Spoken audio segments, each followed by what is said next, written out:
Ninawasalimu katika jina la Bwana. Bwana Yesu asifiwe. Karibuni tena jioni hii ya leo tunapokuwa tukiendelea kumwabudu Mungu wetu katika roho na kweli. Tunamshukuru kwa wema na baraka zake nyingi ambazo ameendelea kutujalia siku hii ya leo, na hivyo ametupatia tena nafasi hii ya pekee ambayo ni neema ambayo siyo ya kawaida, ambayo tumekuja mbele zake kumwabudu. Jina lake takatifu litukuzwe sana. Katika siku hii ya leo tutakuwa na somo jingine ambalo tulitamani sana kulifikia. Ni shukuru vipindi ambavyo vimetangulia na wahudumu wenzangu, Bwana aweze kuwabariki sana. Lakini leo pia tunaendelea na mwendelezo wa somo ambalo tumekuwa nalo katika siku iliyopita, na hivyo tunamshukuru Mungu kwa maana anaendelea kuwa nasi. Siku ya jana tulikuwa tunaangalia ni upi ubatizo ambao ni wa kweli. Tukaona kuna aina nyingi sana za ubatizo ambazo kwa mujibu wa Biblia takatifu, tukaona aina hizo za ubatizo sio batizo za Biblia, ni batizo ambazo ziko kinyume na Biblia. Tukaona hizo kwa lugha nyepesi ni batizo za kipagani. Lakini tukaona batizo wa kweli ni ule wa Bwana mmoja, imani moja na ubatizo mmoja. Yaani kwake tunampata huyo Mungu anayezungumzwa na Biblia na imani inayozungumzwa na Biblia, lakini pia na ubatizo sahihi ambao Biblia inauelekeza wanadamu waweze kubatizwa na kuzaliwa upya kwa njia ya maji. Na hivyo tena leo tutakuwa na mwendelezo wa masomo yetu, ambapo siku zetu zikiwa zinaelekea ukingoni kabisa, mahubiri yetu yakienda kukoma, na kesho tunamalizia, lakini Sabato tutakuwa na ubatizo na kuwatakia baraka tu za maisha mema na kuwatakia heri ya mwaka unaokuja tena, ya kwamba Bwana aendelee kuwa pamoja nanyi.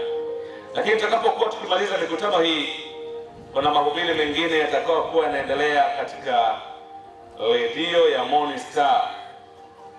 Frequency zake ni 105.3 kwa Dar es Salaam, ambayo mahubiri tena yatakuwa yanaendelea. Tutamaliza hapa, lakini redioni kuanzia yale majira ya saa 4 kama dakika 40 hivi kwenda saa 5, maneno ya matumaini yataendelea kuzungumzwa kwa wale watu ambao walikuwa mbali na jiji la Dar es Salaam, watatupata kupitia redio pia. Kwa hiyo mnakaribishwa, na tujiandae maisha yetu, tutengeneze njia zetu ili Yesu anapokuja tuende katika makao ya amani huko nyumbani mbinguni. Basi tuombe.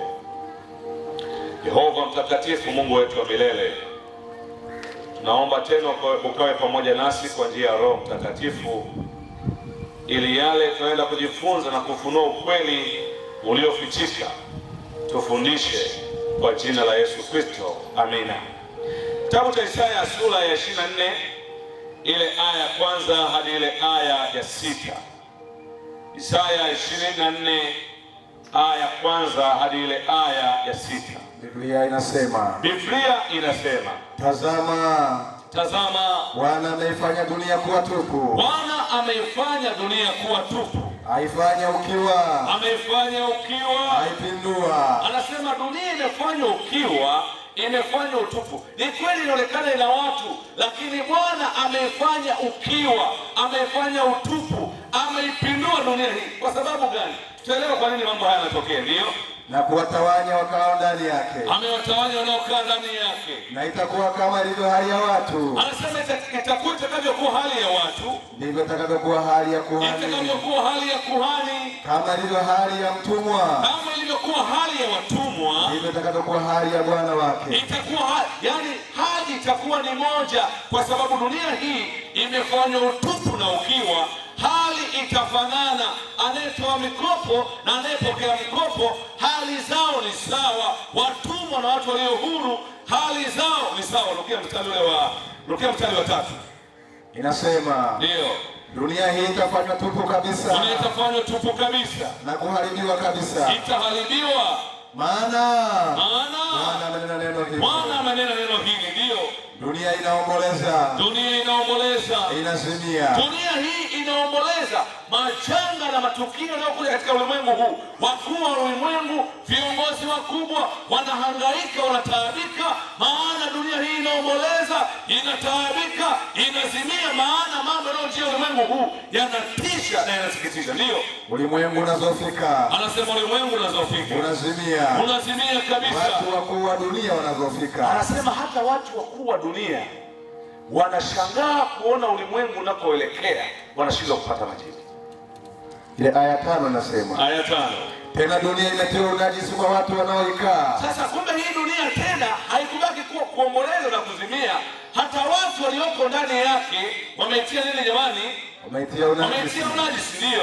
Kwa maana wameviasi sheria. Aha, kumbe sababu ya dunia kuomboleza, ya dunia kuzimia na kuwayawaya na wakuu wote wa nchi kutaabika ni kwa sababu wamezivunja sheria za Mungu. Ndio, wameibadili amri. Aha, kumbe kuna amri imebadilishwa. Wamelivunja agano la milele. Wamelivunja agano la milele. Ndiyo sababu laana. Ndiyo maana sababu dunia imeela dunia hii. Na hao wanaoikaa wameonekana kuwa na hatia. Hata watu wanaoikaa, hata wasio na hatia, wanaonekana wana hatia kwa sababu wamevunja agano, wamelivunja agano la milele, wameivunja amri, wameibadilisha amri ya Mungu. Ndiyo maana dunia imeonekana kuwa katika hali hiyo, imeonekana kuwa katika hali hiyo. Kwa hiyo yote haya yanaonekana katika dunia hii ni matokeo ya kuvunja agano la milele, ni matokeo ya kuvunja sheria ya Mungu, ni matokeo ya kubadilisha amri ya Mungu. Tukawa tumeangalia katika masomo ya mwanzo ya kwamba viongozi baadhi wa dini walioaminika na dunia wamefikia hatua hata wanabadilisha, wanabadilisha hata amri za Mungu. Tukaona ya kwamba amri ya 4 iliondolewa, ilivunjwa kabisa, ikatolewa. Amri ambayo imesimamia tabia ya Mungu zama na zama, ikimtambulisha Mungu kama nani, amri hiyo ya 4 ikawa imeondolewa. Amri hii iliyokuwa inahusu ibada ikaondolewa, zikawekwa amri zingine ambazo haziko kibiblia. Lakini hawakufikia hapo, ikafikia hatua hata ile amri ya kumheshimu baba na mama, amri ya 5, wakaibadilisha. Zingine wamezivunja, zingine wamezibadilisha, zingine wamesahau agano la milele. Kwa hiyo amri ya 5 inayohusu kumheshimu baba na mama ikabadilishwa na viongozi. Tena sio muda mrefu, ndani ya miaka michache hii 3 miwili, viongozi wakubwa wakahutubia mataifa usiku wa manane ya kwamba wamevuviwa, wamepewa maono ya kwamba Mungu ameelekeza hata amri hiyo ifanyiwe marekebisho. Maana leo kuna wazazi wa jinsia moja, hao nao eti ni wazazi. Kwa hiyo isiweke waheshimu baba na mama, iweke waheshimu wazazi, maana hata wazazi wa jinsia moja nao ni wazazi. Huo ni upagani. Kwa hiyo anasema dunia hii iko katika hali hiyo kwa sababu imevunja agano la milele, imeibadilisha amri ya Mungu, wakafuata maelekezo ya wanadamu. Na hivyo usalama wa dunia hii ni pale ulimwengu utakaporejea na kusikiliza sauti ya Mungu, kulikumbuka agano na kutokuivunja ile amri ambayo imeamriwa, ili ya kwamba watu waweze kuwa huru. Kwa hiyo amri zimevunjwa. Ndiyo maana unaona magonjwa ya kutisha, mambo yanayoendelea hayaeleweki, ni kwa sababu wanadamu wamejichafua, wamebadilisha amri za Mungu, wamelivunja agano lile, wakaweka yale ambayo waliona yanawafeva, yanawapatia unafuu, ndio wakayaweka katika ulimwengu huu. Lakini Walawi sura ya 18, mambo ya Walawi sura ya 18 ndani ya Biblia, ile aya ya 4 inasema, Biblia takatifu inasema, mtazifanya hukumu zangu. Anasema mtazifanya hukumu zangu, nanyi mtazishika amri zangu. Anasema na ninyi mtazishika amri zangu, sio mtazibadilisha, mtazishika amri zangu, ndio ili mwenende katika hizo. ili mwenende katika hizo. Mimi ndimi Bwana Mungu wenu. Anasema mimi ndimi Bwana Mungu wenu. Kwa ajili ya hayo, kwa ajili ya hayo mtazishika amri zangu na hukumu zangu. Anasema mtazishika amri zangu na hukumu zangu, ambazo mtu akizitumia ataishi kwazo. ambazo mtu akizitumia katika hizo ataishi kwazo. Toka dhambi ilipoingia katika dunia yetu, mwanadamu ameishi pasipokuwa na amani. Toka dhambi ilipoingia, amani kwa mwanadamu ikapotea. Toka mwanadamu alipovunja agano la Mungu, alipovunja agano la milele, alipobadilisha sheria, alipobadilisha amri, imefikia hatua maisha yake yamekuwa hayana amani tena. Mahali ambapo watu walikimbilia wangeenda kupata suluhisho la matatizo yao, mahali ambapo wanadamu walijiandaa kukimbia kwenda kutafuta msaada, kutafuta amani, ndiko ambako amani pia haipatikani. Watu waliamini wakikimbilia kwenye nyumba za ibada amani itapatikana. Amani imekosekana, kila pande ni migogoro. Siku kama 3-4 zimepita, kanisa moja huko Kenya, mchungaji mmoja amepigwa na waumini, kisa amehubiri muda mrefu amehubiri muda mrefu, amewachelewesha watu na mambo yao, wakaenda wakamkunja mchungaji, alafu wakatembea ibada ikaishi. Mahali ambapo palizania patakuwa na amani, hata katika nyumba za ibada, migogoro, mambo yasiyoeleweka, mambo ya kutisha, ya kushangaza yanaendelea. Amani ya mwanadamu imepotea kwa sababu wamevunja agano la milele, wamevunja sheria, wamebadilisha amri. Lakini Mungu Yesu anatupa wito wa kuipata amani, anatupa wito wa kusogea miguuni pake, ambako tukienda kujifunza kwake, amani iliyopotea hata katika nyumba zetu za ibada, amani itapatikana. Upigaji unaonekana ndani ya makanisa, maana upigaji umeingia ndani ya kanisa, hali ni ngumu, watu wakifukuzwa makanisani, maana wameliibia kanisa, amani imepotea. Lakini Yesu anatuambia tukienda kwake, tukajifunza kwake, amani iliyopotea inapatikana. Mathayo 11:28 hadi 30, Biblia inasemaje? Njoni kwangu ninyi nyote msumbukao na wenye kulemewa. Anasema njoni kwangu mnaosumbuka na kulemewa na mizigo, nami nitawapumzisha. Anasema mimi nitawapumzisha. Mtieni nira yangu. Anasema mjitie nira yangu. Jifunze kwangu. Anatamani tuende kwake Yesu tukajifunze, sio kwenye baa, sio kwenye klabu, sio kwenye night club, maana huko Yesu hayupo. Anatamani kwenye mikutano kama hii, kwenye mikutano kama hii, twende kwake tukajifunze. Ndio kwa kuwa mimi ni mpole na mnyenyekevu wa moyo. Anasema yeye ni mpole, ni mnyenyekevu wa moyo. Mtapata raha nafsini. Anasema raha iliyopotea, amani iliyopotea itapatikana katika nafsi zetu.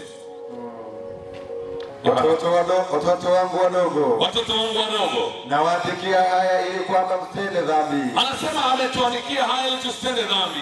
Na kama mtu akitenda dhambi, tunaye mwombezi kwa Baba, Yesu mwenye haki. Yesu Kristo mwenye haki. Mstari wa 3. Na katika hili tunajua ya kuwa, anasema na katika hili sisi tunaojifunza tunajua ya kuwa tuko ndani yake, ikiwa tunazishika amri zake. Yeye asemaye nimemjua, yeye anayesema ya kwamba anamjua Yesu, wala hazishiki amri zake, lakini hazishiki amri zake, muongo. Huyo ni muongo, wala kweli haimo ndani yake. Lakini yeye asemaye nimemjua, katika huyo upendo wa Mungu, katika huyo upendo wa Mungu umedhihirika kweli kweli. Aya 6 inasema, anasemaje? Yeye anayesema amemjua, yeye asemaye kuwa anakaa ndani yake, imempasa yeye mwenyewe kuenenda mwenyewe vile vile kama Yesu alivyoenenda. Uthibitisho wa kujua huyu ni mwanafunzi wa Yesu ni mfuasi mzuri wa Yesu, aenende kama Yesu alivyoenenda. Anasema yule aliyesema amemjua Mungu lakini ndani yake hazishiki amri za Mungu, tunaambiwa huyo ni muongo. Amri za Mungu ni zipi sasa? Kutoka 20 anatuambia, Kumbukumbu la Torati sura ya 5 anatuambia ya kwamba usiwe na miungu mingine ila mimi, usijifanyie sanamu ya kuchonga, usilitaje bure jina la Mungu wako, ikumbuke siku ya Sabato uitakase. Siku sita ufanye kazi, utende mambo yako yote. Siku ya saba ni Sabato ya Bwana Mungu wako. Waheshimu baba yako na mama yako ili upate miaka mingi katika nchi ambayo Bwana atakupatia. Usiue, usizini, usiibe, usiseme uongo, usimshuhudie jirani yako uongo, wala usitamani chochote ambacho ni mali ya jirani yako. Nje ya maneno hayo wewe ni muongo. Nje ya maneno hayo na maelekezo hayo wewe ni muongo, na kweli haimo ndani yako. Imekupasa uenende kama Yesu alivyoenenda, ufuate desturi yake, kawaida yake. Maana kuenenda kama mtu alivyoenenda ni kufuata namna gani ameishi maisha yake yote, kawaida ya maisha yake, desturi ya maisha yake. Sasa huyu Yesu alienenda kwa namna gani? Alijifunza kwa namna gani? Yesu alienenda kwa namna gani? Na sisi anatuambia nini katika siku ya leo? Luka sura ya 4 aya 14 hadi ile aya 18. Biblia inasemaje? Yesu akarudi kwa nguvu za Roho. Anasema Yesu akarudi kwa nguvu za Roho, akaenda Galilaya. Anasema akarudi Galilaya, huko alikolelewa huko. Habari zake zikaenea katika nchi zote. Habari zake zikaenea pote katika miji ya kando kando. Naye alikuwa akifundisha katika masinagogi yao. Kumbe Yesu anayetuita tukajifunze kwake, yeye ndiye mwalimu, ndiye mfundishaji. Alikuwa akizunguka kwenye masinagogi. Wengine wakasema kumbe masinagogi, mbona sinagogi maana yake ni msikiti? Ndio, Yesu alifundisha huko. Ukitaka hivyo, alifundisha kwenye masinagogi huko, akitukuzwa na watu wote. Anasema watu wote walimtukuza, walimshangilia na kuminua juu. Aya 16. Aya 16. Akaenda Nazareti. Akaenda Nazareti hapo alipolelewa. Na siku ya Sabato akaingia katika sinagogi. Akaingia katika siku ya katika sinagogi kama ilivyokuwa desturi yake. Kama ilivyo, kumbe desturi ya Yesu, alizunguka kwenye masinagogi kufundisha. Na siku ya Sabato aliingia kama ilivyokuwa desturi yake, alifundisha, aliwahubiri, aliwaelekeza, aliwaonya waliohitaji kuonywa. Akapewa chuo cha nabii Isaya. Huyu mwalimu ambaye amekuwa akipita kwenye masinagogi, ambapo kwa lugha, kwa tafsiri yake sinagogi ni msikiti au nyumba ya ibada, aliyekuwa akipita huko akasimama ili asome sasa, awafundishe wanafunzi wake. Akapewa chuo cha nabii Isaya. Akapewa chuo cha nabii Isaya. Akakifungua. Akatafuta mahali palipoandikwa hivi, Roho wa Bwana yu juu. Anasema Roho wa Bwana yu, yani anashuhudia ya kwamba Roho wa Mungu yuko juu yake. Kwa maana amemtia mafuta. Amemtakasa, amemtenga kuwahubiri maskini habari njema. Akawahubiri maskini habari njema. Amenituma kuwatangazia wafungwa kufunguliwa. Ametangaza habari za kuwafungulia waliofungwa, wakati anapokuja wawekwe huru tena katika utumwa wao, na vipofu kupata kuona tena. Wale walio vipofu wakapate kuona kwa jina la Yesu. Kuacha huru waliosetwa. Waache huru waliosetwa na kufungwa. Amekuja katika masinagogi akifundisha, amekuwa na hayo mamlaka. Sasa hiyo siku ya Sabato ni ipi ambayo alienda katika siku ya sinagogi? Neno Sabato humaanisha siku ya saba, humaanisha saba au siku ya saba, ambayo katika kazi ya uumbaji inamaanisha ile siku ya saba ambayo Mungu alimaliza kufanya kazi zake. Kwa unaposikia Sabato sio dini. Halo? Unaposikia Sabato sio nini? Sio dini, ni siku ya saba. Yaani baada ya kuita hiyo siku ya saba ita Sabato, inamaanisha siku ya saba. Kwa hiyo ni siku ya saba ambayo Mungu alimaliza shughuli zake zote za uumbaji, alimaliza shughuli zake zote. Inaitwa siku gani jamani? Sabato au siku ya saba.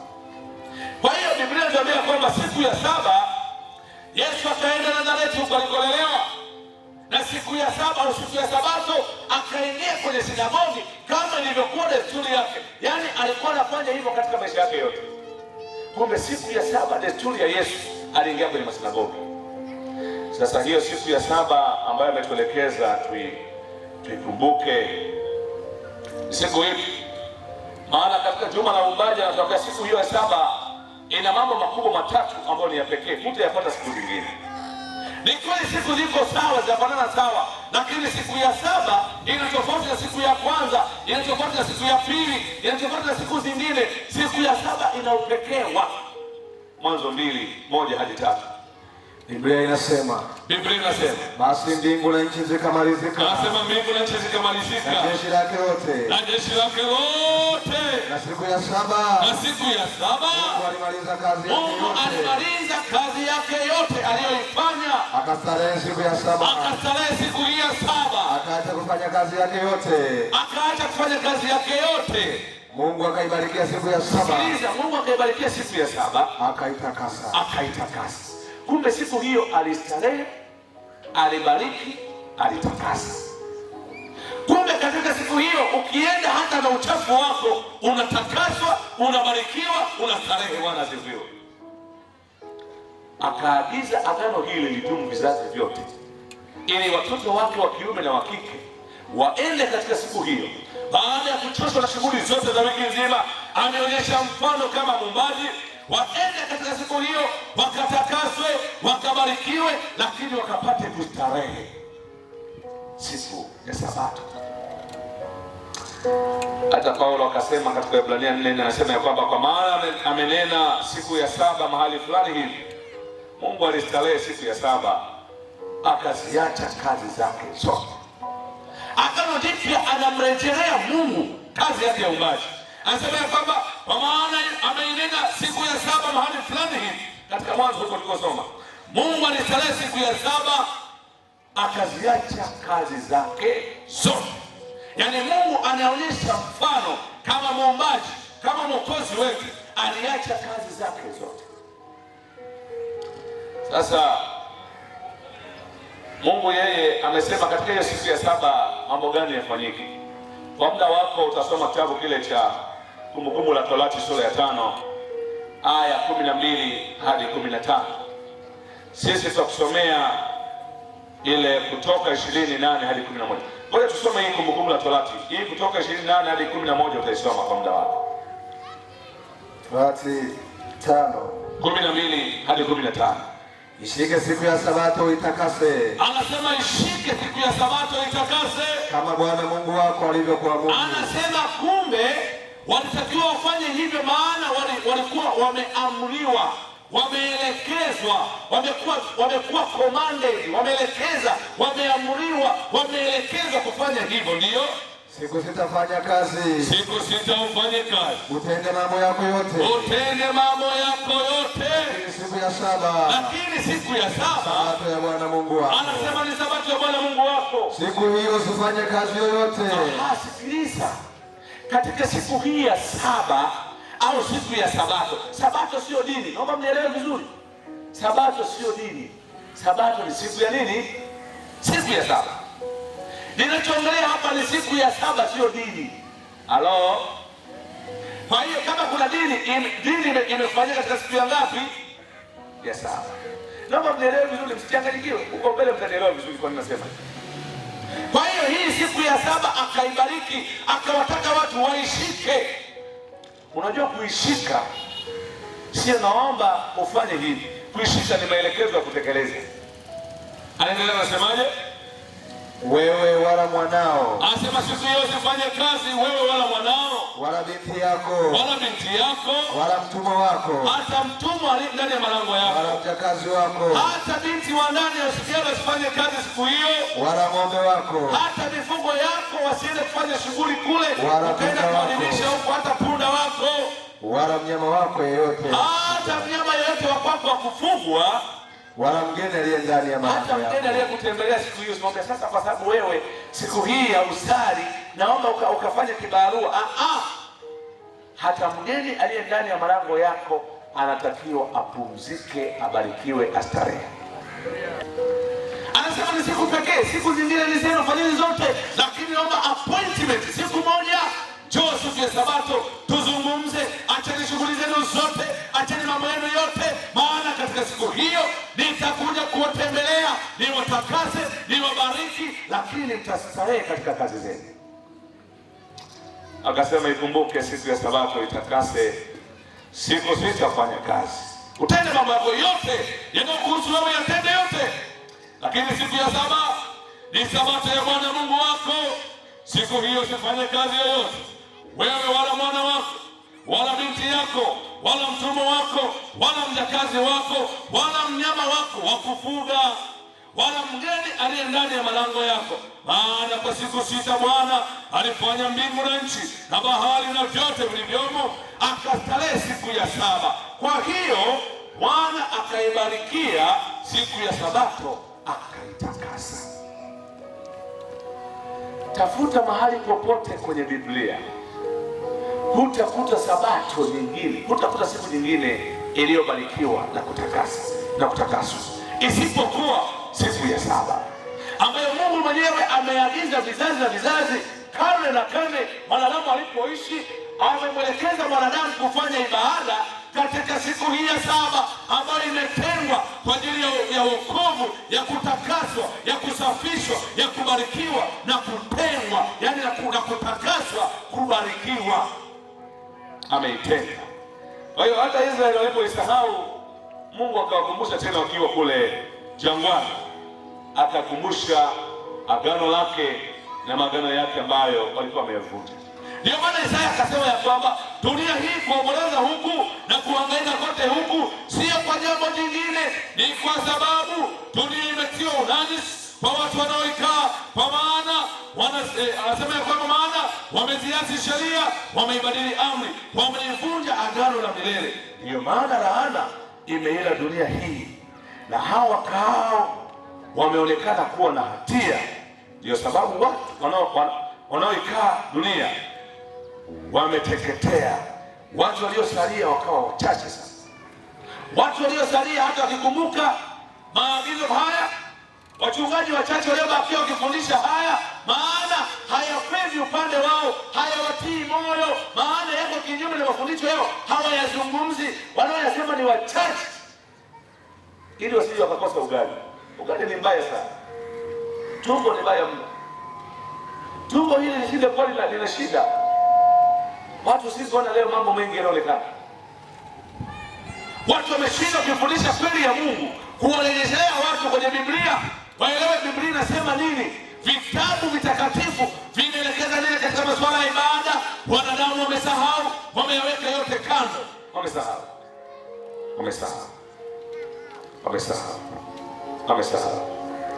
Sasa mwingine atasema, sasa hiyo siku ya Sabato, hiyo siku ya saba, maana Sabato sio dini, siku ya saba ni ipi? Mwambie jirani yako, kaa mkao mzuri sasa. Kama unasinzia usisinzie tena, maana huko ndio kulikochanganya watu wengi. Kila mmoja akaibuka tu na dhehebu lake, kila watu akaibuka na siku zao za ibada. Siku zimekuwa nyingi, kila siku kwenye wiki watu wanaabudu, kila siku watu kwenye wiki wanasali, kila siku. Siku ya ibada ni ipi? Siku ya saba ni ipi? Kwa hiyo kama siku hiyo haitatajwa na maandiko matakatifu, hiyo ni siku ya kipagani. Hiyo ni siku ya kipagani kabisa. Naomba mnisikilize.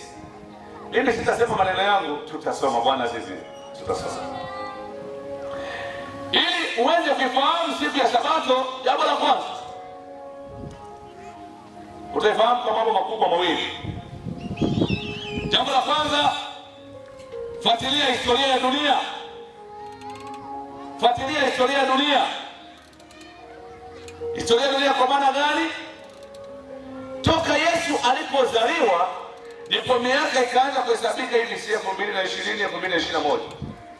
Yaani 2021 tunatuambia kwamba Yesu ana miaka 2021 amepaa mbinguni. Lakini huyo Yesu ndiye aliyeelekeza watu washike Sabato, maana ilikuwa desturi yake. Historia kivipi? Maana Yesu alipokuwa na ukomboa ulimwengu, alipoteseka sana na mateso mengi, ile siku ya Ijumaa, wengine wakaita Ijumaa Kuu, wengine wakafikia tu hawali nyama siku hiyo, wanaamini ya kwamba Yesu alikufa siku hiyo. Ndio Ni kweli alikufa siku ya Ijumaa, wanaita Ijumaa Kuu, wengine hawali nyama, lakini wanaamini ya kwamba Yesu alifufuka siku ya kwanza ya nini, ambao wanasherehekea siku inaitwa nini? Pasaka. Wewe fuatilia miaka yote, hata kabla wengine hatujazaliwa, Pasaka haijawahi kuwa siku nyingine, haijawahi kuwa nje ya Jumapili. Hivi tuko pamoja hapa? Yaani fuatilia miaka yote, Pasaka haijawahi kuwa nje ya Jumapili, ambapo Biblia inasema ya kwamba siku ya kwanza ya juma Yesu akafanyaje? Hivi siku ya kwanza ya juma inaweza kuwa siku ya kwanza hiyo hiyo, ikawa siku ya saba hiyo hiyo. Tunaona hapo kwa upagani kalikokomaa.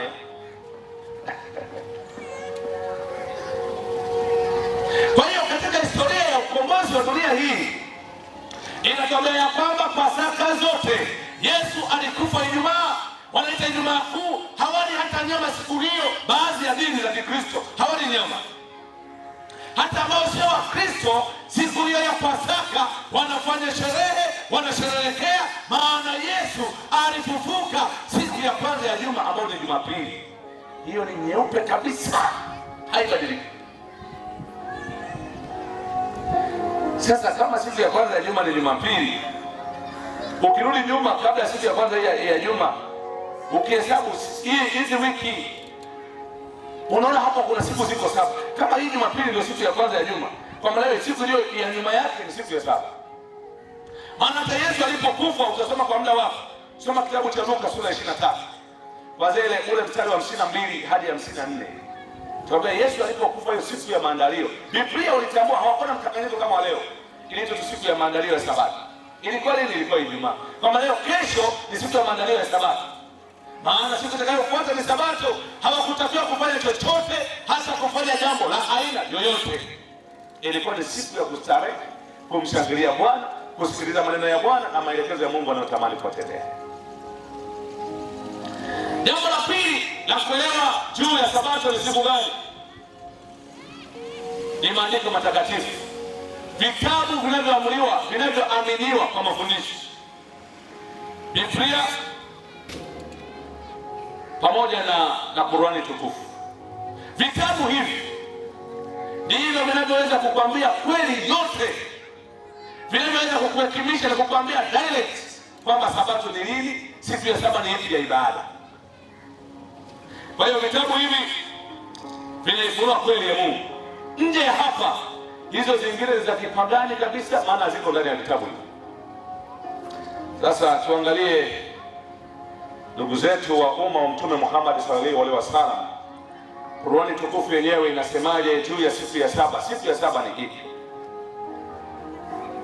Msomaji sasa, naomba hapo ukatusomee Qur'ani tuone yenyewe inatuambia siku ya saba ni siku ipi ambayo wanadamu wote wanapaswa kuifuata kama siku ya ibada. Qur'ani ile sura ya 4 ile aya ya 154 na 155. Kama una Qur'ani kwa muda wako, iwe ni toleo la Wahamadia au la Washia, angalia yoyote ile, ila kwa Wahamadia itakuwa ni ile aya ya 155. Kwa hiyo angalia vizuri, Nasoma katika tafsiri ya Saleh Al-Fasih. Saleh Al-Fasih ndio tunasoma hii, aliyekuwa shehe mkuu wa Mombasa. Suratul Nisa. Suratul Nisa ndio ni sura ya 4 katika msahafu wa Qur'ani. Ndio nasoma ile aya ya 154 na 155. Kwa hiyo kama unayo kama hii, unaweza yanayosomwa yako sahihi. Basi hebu onyesha Qur'ani yako, sio kasema labda unasoma ya mambo mengine. Jamani, mmeiona? Haya, twende. Anasemaje? Na tukanyanyua mlima juu yao. Anasema tukanyanyua mlima juu yao na kufanya agano nao. Sasa Qur'ani tukufu hii sura ya 4 Al-Nisa inarejea katika habari ambapo Mungu alianza kuweka agano. Nimwambia habari ya Sinai, kuwakumbusha. Tumesoma kitabu cha Kutoka 20 ile aya 8 hadi 11, anasema tukanyanyua tena kuweka agano nao juu mlimani kule Sinai. Wakaanza kupewa wakaanza kukumbushwa tena waliokuwa wanapaswa kuyafanya. Ndio la kufuata Taurati, na kufuata Torati, ndio. Na tuliwaambia, na tukawaambia, liingieni lango la nchi ya Shamu. Waliingia lango la nchi ya Shamu, hali ya kuinama kama mnarukuu, yaani wainame kama wanafanya ibada. Wakapinga. Na pia tukawaambia, anasema wakawaambia, msiruke mipaka kwa kuvunja taazima ya Jumamosi. Wakaambiwa wasivuke mipaka kwa kuvunja taazima au heshima kwa kifupi. Taadhima ya Jumamosi, ndio. Na tukachukua kwao ahadi iliyo madhubuti. Agano iliyokuwa madhubuti. Wakajikomiti, tuko tayari, tutafuata, hatutafanya kazi yote siku ya saba, siku hiyo ya Sabato ambayo Qur'an tukufu inatuambia siku ya Jumamosi, ndio. Kwa mambo haya na mengine, yote wala hawakutimiza. Haya 155. Basi tuliwaadhibu kwa sababu ya kuvunja kwao ahadi zao. Kwa sababu walivunja agano ambalo Mungu alilitoa, waliadhibiwa jangwani, maisha ya wengi walikufa jangwani. Na kuzikataa kwao hoja za Mwenyezi Mungu. Walizokataa hoja za Mwenyezi Mungu ambazo zilikuwa wazi wazi. Na kuua kwao manabii bila ya haki. Wakaua manabii pasipo haki. Na kwa kusema kwao kuambia nabii, nyoyo zetu zimefungwa. Wakasema ya kwamba sisi hatuelewi hayo. Mungu anajifunua kwa wengine, sisi tumefungwa, hatuelewi. Hatuwezi kuingia kitu. Sasa naomba katika sura hiyo hiyo ya 154, hiyo sura ya 4, ile aya 154, nenda ukasome ile sheresha yake, sheresha C. Kasome, inaelezea maana ya hiyo taadhima ya Jumamosi, hiyo siku ya ibada iliyosemwa. Inaeleza vizuri kabisa. Inasemaje? Sheresha kipengele C. Sheresha kipengele C. Sura ile. Na baada ya kutoa katika hiyo vijiji vya Shamu. Baada ya kutoa walipotoka bahari ya Shamu kwenye hivi vijiji vya kando kando ya bahari. Waliambiwa waiadhimishe siku ya Jumamosi. Waiadhimishe siku ya Jumangapi jamani? Ya Jumamosi. Kwa kuifanya ni siku ya ibada tu. Yaani waifanye siku hiyo iwe siku ya ibada. Sio siku ya kufanya kazi. Wakatia hila zao. Sasa hapo hila zikaanza kuwekwa, mambo mwewe kibao, wakatia hila zao. Mpaka ikawa siku ya kazi. Mpaka siku hiyo ikawa siku ya kazi. Ambao wengine serikali wanaita kama ni siku nusu ya kazi. Ni upagani mkubwa. Uko nje ya maandiko matakatifu. Wakatia hila zao, wakaifanya kuwa siku ya kazi, ambapo wameambiwa siku hii ya Sabato waifanye siku kuwa iwe siku ya ibada tu. Hii siku ya Jumamosi wakatia hila zao. Siku ya Sabato ni ipi? Aya kwanza inatuambia siku ya saba ya ibada iliyotengwa kwa siku ya ibada tu ilikuwa ni siku ya Jumamosi. Je, kuna maandiko mengine yanayosema vinginevyo? Surati Araf 163 na 164. Hii ni sura ya 7 katika Qur'ani tukufu. Na waulizeni habari za mji ambao ulikuwa kando ya bahari. Waulizeni katika habari ya mji uliokuwa kando ya bahari. Watu wa mji huo walipokuwa wakivunja sheria ya Jumamosi. Kumbe hii ni maelekezo, ni amri. Walipokuwa wakivunja sheria ya taadhima ya Jumamosi, ndio ambao waliambiwa wasifanye kazi katika siku hiyo. Wafanye ibada tu. Na kazi yao ilikuwa uvuvi. Walikuwa wavuvi mahali kwa karibu na hiyo bahari. Samaki wao walipowajia juu siku ya Jumamosi zao. Samaki hao walipokuwa wakija juu siku ya Jumamosi zao hizo. Na siku sio kwa Jumamosi hawakuwajia. Walikuwa wakijaribiwa, lakini siku ambazo kwenye hapo hawakutokea. 164. Na wakumbushe wakati baadhi ya watu katika wao waliposema kuwaonya watu waliovunja heshima ya Jumamosi kwa kuvua. Anasema waonye watu waliovunja taadhima, heshima ya hii amri ya Sabato ambayo ni Jumamosi. Na hali ya kuwa umekatazwa. Pana faida gani kuwaonya watu ambao Mwenyezi Mungu atawaua? Anasema ukiona watu wamekaidi, utapambana nao mpaka lini? Huko Mwenyezi Mungu yeye anajua tu mwishoni mwa huko watamalizana wenyewe. Hiyo ni Qur'ani tukufu. Natuambia siku ya Sabato ni Jumamosi.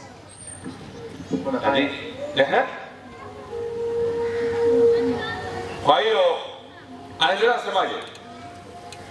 Hapa nimefika mwisho. Umefika mwisho, asante sana. Kuna aya moja imebaki hapa. Hebu isome hiyo aya iliyobakia hapa. Surati Yunus. Surati Yunus.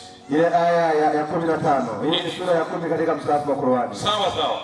Anasemaje? Na wanaposomewa aya zetu zilizo wazi. Yani wanaposomewa aya za hizi Qur'ani tukufu. Wale wasioogopa kukutana nasi. Yani wanaogopa kuja kwa sababu yanasema mambo yako wazi wazi. Wanasemaje? Leta Qur'ani sio kuwa hii. Leta nje na hiyo, mbona hiyo inasema ukweli uliofichuka sana. Ambayo haitakukataza haya tunayoyapenda. Haitakukataza hii mitindo yetu ya ibada tunaendelea nayo huku. Au ibadilishe kidogo hii. Hii ambayo kidogo haina maneno makali. Sema. Siwezi kuibadilisha dhahiri ya nafsi yangu. Na mimi siwezi kuibadilisha, maana iliandikwa hivyo, mkaibadilisha mapema. Sifuati ile yanayofunuliwa kwangu. Nayoletewa wahai. Kwa hiyo hata Mtume alisema ya kwamba hatabadilisha. Yeye aliletewa wahai alafu yakayaweka. Hakika mimi naogopa nikimwasi Mola wangu. Kwa hiyo wahai ni uvuvio. Kwa hiyo wahai ulikuwa ukija Mtume anaandika. Mtume wahai ukija ni wasimulia wanaandika. Asema hawezi kubadilisha, maana aliyokuja kwake yeye aliandika kama hivi. Sasa je, Sabato ilitunzwa zamani au ni ya leo tu? Na Sabato zangu walizitia unajisi sana. Anasema Sabato zangu walizitia unajisi sana. Ndipo nikasema nitamwaga hasira yangu juu yao jangwani. Walimalizwa kabisa maisha yao wengi ili niwaangamize. Lakini nalitenda kwa ajili ya jina langu. Anasema lakini nalitenda kwa ajili ya jina langu. Nisitie unajisi machoni pa wataifa ambao naliwatoa mbele ya macho yao. 16 anasema kwa sababu walizikataa hukumu zangu. Wala hawakuenda katika amri zangu. Wakazitia unajisi Sabato zangu. kwa kufanya mambo ambayo Mungu hakuelekeza. Kwa maana mioyo yao iliandama vinyago vyao. Ambavyo vilikuwa kinyume na mapenzi ya Mungu. Asante sana. Sasa swali, Agano la Kale tunaona kumbe Sabato walipewa nyingi, wakaziharibu, wakatia unajisi na kuiandama miungu mingine. Je, hiyo Sabato ya siku ya 7 ambayo ni Jumamosi, kwa mujibu wa historia ya ukombozi, Yesu alikufa Ijumaa, siku ya 6 Jumamosi akapumzika kaburini, siku ya kwanza ya juma ya Jumapili ambayo ndiyo siku ambayo inaitwa siku ambayo Yesu alifufuka, na Pasaka haijawahi kubadilika vizazi hata vizazi. Je, Agano Jipya walitunza Sabato? Wanafunzi wa Yesu walitunza Sabato? Matendo sura ya 13 aya ya 42 hadi 44. Biblia inasemaje? Na walipokuwa wakitoka wakasihi waambie maneno hayo Sabato ya pili. Kwa hiyo wanafunzi wakasihi kwamba jamani, tuambieni tena hayo maneno Sabato ijayo. Waambie tena maneno hayo Sabato ya pili. Ndio sinagogi lilipofumukana, Wayahudi na waongofu wataua wengi wakashikamana na Paulo na Barnaba, ambao wakisema nao wakawatia moyo kudumu katika neema ya Mungu. Ndio hata Sabato ya pili. Anasema hata Sabato ya pili watu wengi karibu mji wote. Anasema watu wengi nyakati hizo walielewa siku ya ibada. Watu wengi karibu mji wote wakakusanyika walisikia neno la Bwana. Walikusanyika kulisikiliza neno la Bwana. 13:14. Matendo 13:14. Ndio Biblia inasema. Anasemaje?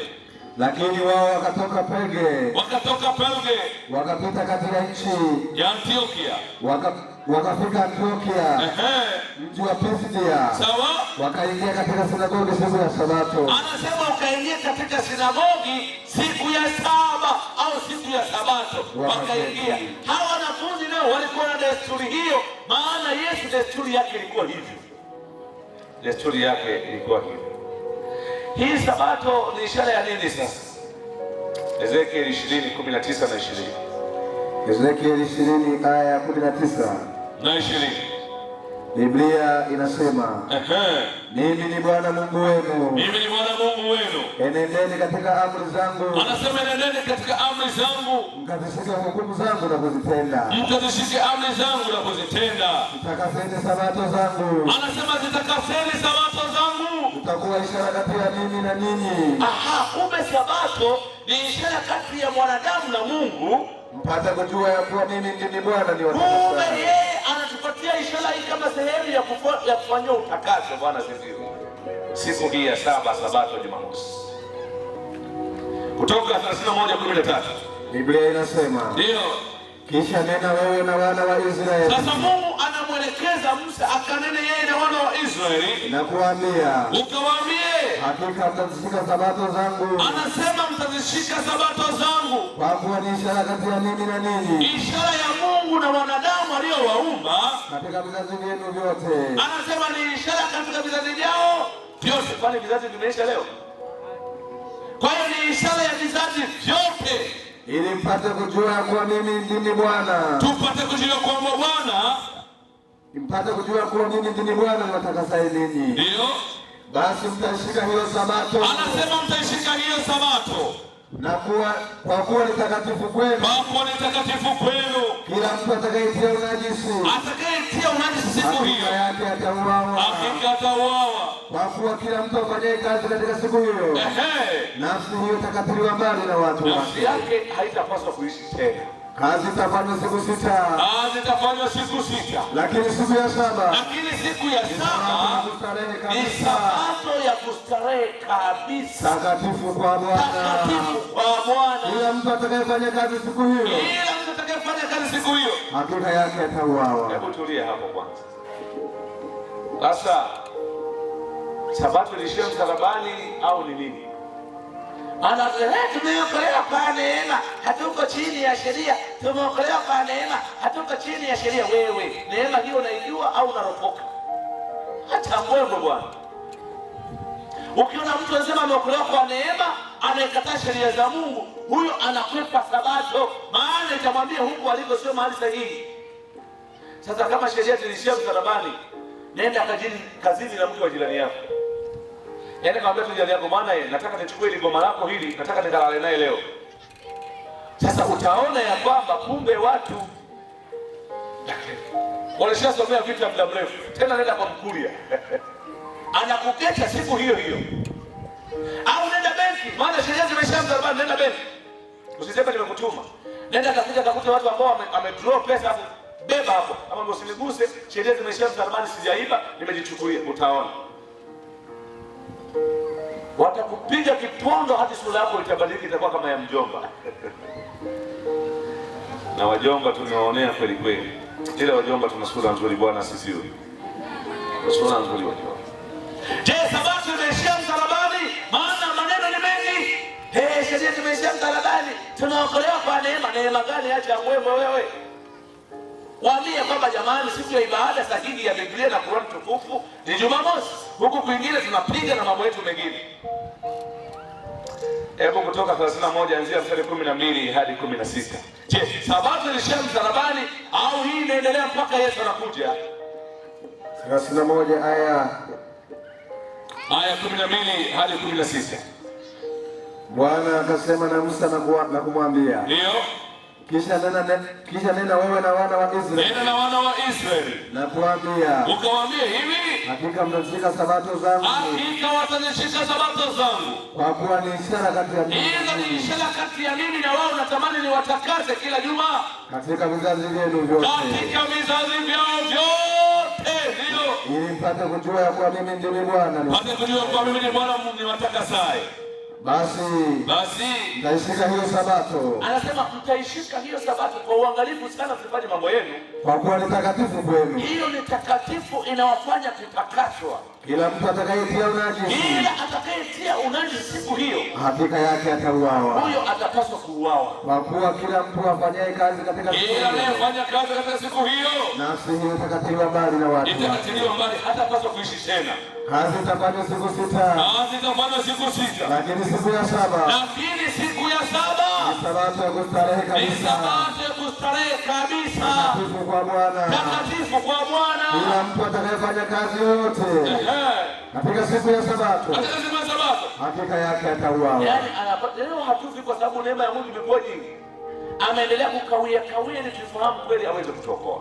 Kwa ajili ya hayo, anasema kwa ajili ya hayo wana wa Israeli watashika Sabato. Wanaanza kuelekezwa wana wa Israeli kwanza watashika Sabato. Kuiangalia sana hiyo Sabato. Wataiangalia sana hiyo Sabato katika vizazi vyao vyote. Kumbe baada ya wana wa Israeli vizazi vyao vyote vinavyofuata wataishika sana hiyo Sabato na kuiangalia sana. Ni agano la milele. Ni agano la milele. Milele mpaka Yesu anapokuja ukomo wa dunia hii.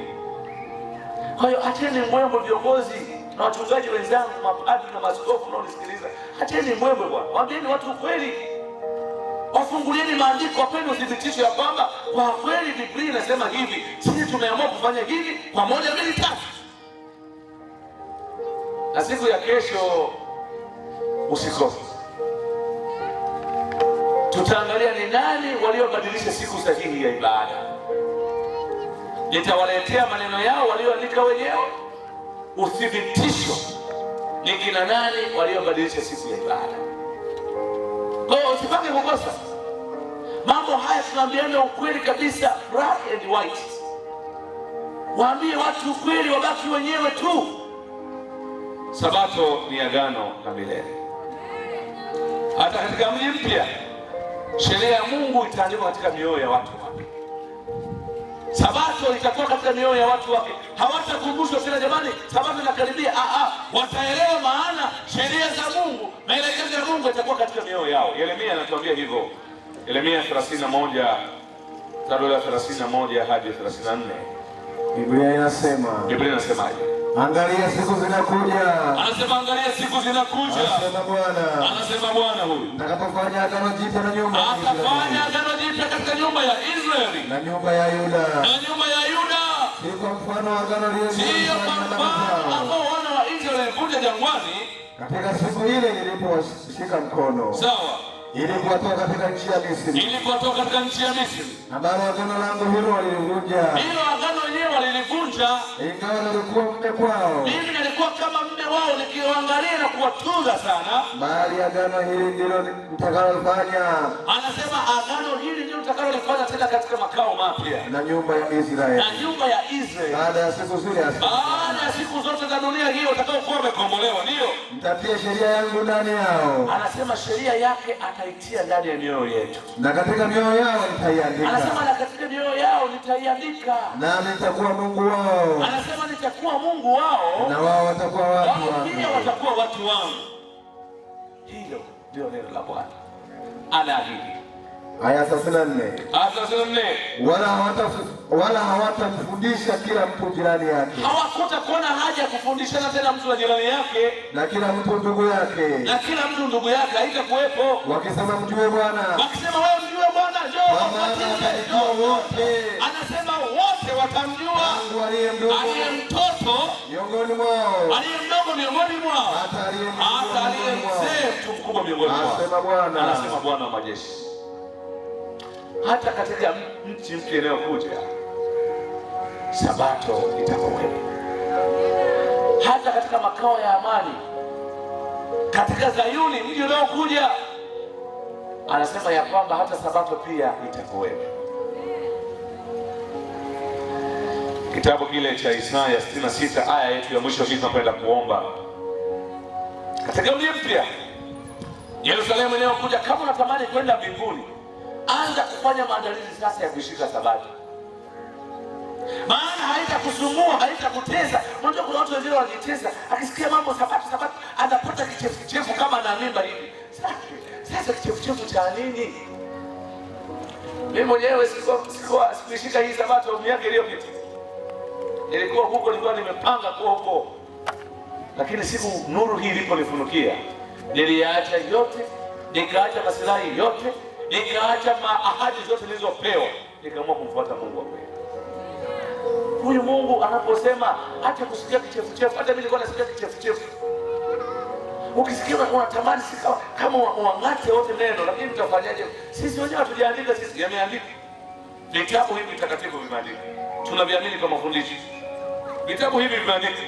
Sio maneno ya mtu. Vimeandikwa. Tena vimevuviwa, tunaviamini. Vinasema ukweli usiobadilika. Vitasema mpaka Yesu anakuja. Maneno ya vitabu hivi hayatabadilika. ni maneno yanayofunua kweli ya Mungu. Ukipotea unapotea kwa matakwa yako mwenyewe. Isaya 66 aya 22 aya 21. Hebu anza 23 na 24 hapo tumalize. Na itakuwa mwezi mpya, hata mwezi mpya. Anasema atakapokuwa ameumba mbingu mpya na nchi mpya, utakuwa mwezi mpya, haitakuwa tena Januari wala Februari, itakuwa ni miezi mipya na majina mengine kabisa. Na sabato hata sabato. Itakuwa mwezi mbingu mpya hata hebu rudia vizuri hapo. Nianze 22. 23. Anza 22. Kama vile mbingu mpya na nchi mpya atakavyofanya. Anasema kama mbingu mpya na nchi mpya atakazozifanya Mungu, zitakazokaa mbele zangu, anasema zitakuwa mbele zake, anasema Bwana. Ndivyo uzao wenu, anasema uzao wetu, na jina lenu itakavyokaa, na majina yetu yatakaa humo. Na itakuwa mwezi mpya hata mwezi mpya, mwezi mpya hata mwezi mpya, na sabato hata sabato. Itakuwepo sabato pia hata sabato. Wanadamu wote watakuja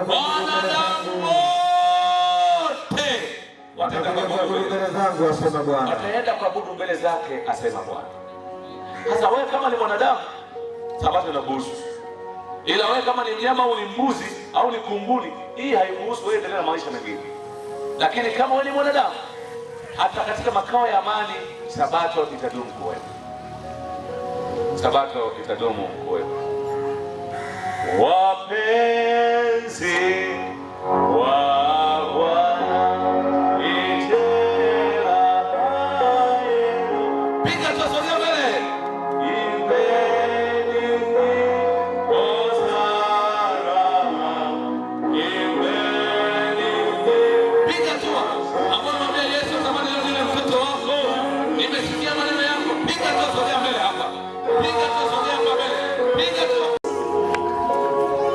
mimi ni mchungaji. Hizi spika zote tutakuachia uende nazo nyumbani. PA system na laptop yangu atachukua. Na laptop ya mhubiri utaichukua. Haya mahema utaenda nayo nyumbani. Hiki kibweta unachokiona hapa mbele cha kukodisha kimetengenezwa si chini ya milioni 4. Utaondoka nayo, utaenda nayo. Lakini tutakutengenezea, tutakujengea na nyumba ya kuishi yenye thamani ya milioni kama 50 hivi. Wathamanisha hizo fedha, alafu ukishalipata hilo fungu njoo. Hivyo vyote utaondoka navyo. Yaani milioni 50, kibweta hiki unaondoka nacho, mahema, PA system unaondoka nayo. Kanuni ni moja tu, tuletee ushahidi wa kimaandiko unaosema Jumapili au Ijumaa au siku nyingine yoyote isipokuwa Jumamosi ni siku ya Sabato au siku ya ibada. Ukipata huo ushahidi leta. Yaani kwa lugha rahisi, kama umekosa njoo ubatizwe. Amen. Huu kweli unaofunuliwa ndio wenyewe. Amen.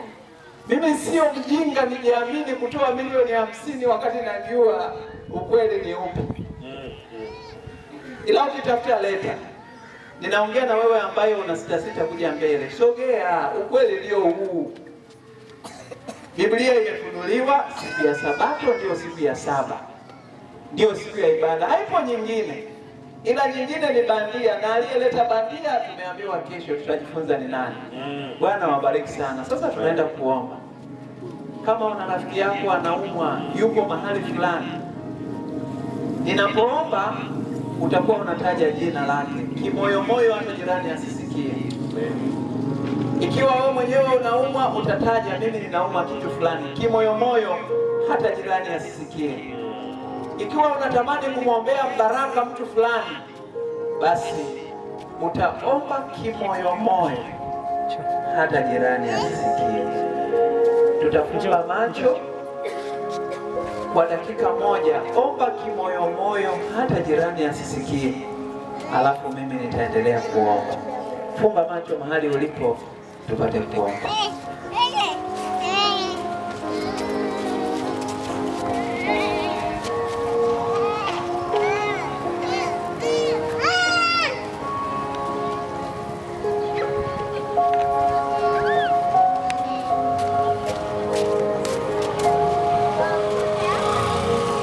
Baba na Mungu wetu naye keti mahali pa juu mbinguni, jioni ya leo tumesogea mbele zako tena. Umetukumbusha ya kwamba siku ya saba ya ibada ni siku ya Jumamosi.